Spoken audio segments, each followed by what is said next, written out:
Hello বন্ধুরা, আজকে আমি শুরু করতে চলেছি পাবদা সর্ষে। তাই আমি পাবদা সর্ষে নতুন এপিসোড নিয়ে চলে এসেছি।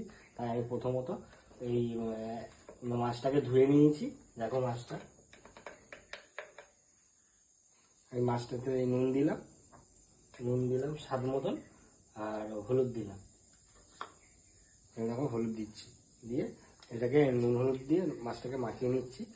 আমার রেসিপি হচ্ছে আজকে পাবদা সর্ষে ঝাল পোস্ত। এই দেখো পাবদা মাছ। এবারে আমরা নুন হলুদ মাখানোর পরে আমরা প্রসেসিংয়ে যাবো ভাজার ব্যাপারে। ভাজাটা দেখে নিই। পাবদা মাছটা এখন ভাজবো, তাই আমি তেল দিচ্ছি কড়ায় তেল দিলাম।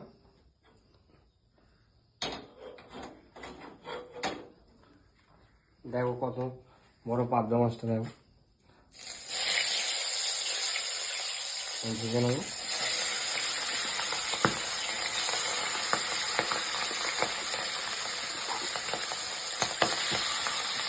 পাবদা মাছটা এখন ভাজা হবে, দেবো একটু বুঝলি।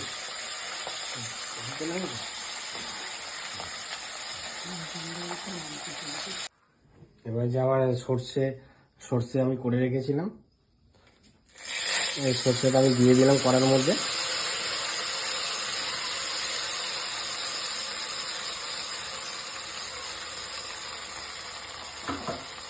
এবার স্বাদ মতন এবার নুন দিতে হবে। নুনটা আমি দিচ্ছি, আর স্বাদ মতন একটু হলুদ দিতে হবে। হলুদ দিলাম, দিয়ে এবারে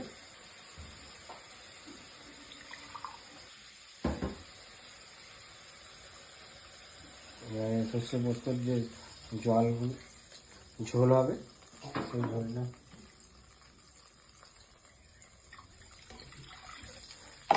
হবে, পুরো জলটা দিয়ে দিলাম উপর থেকে। পাবদা মাছের ঝাল আমার রেডি হয়ে গেল। এবার স্বাদ জন্য, মানে পাবদা মাছের ঝালটা যাতে স্বাদ হয়, তার জন্য আমি একটু কাচ্চিখানি সর্ষের তেল আমি একটুখানি ছড়িয়ে দিলাম, যাতে ঝাঁঝটা ভালো লাগে, খেতে দারুণ লাগে।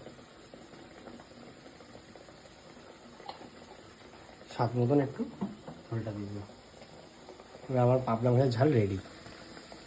পাবদা মাছের ঝালটা আমার রেডি হয়ে গেল, এই দেখো।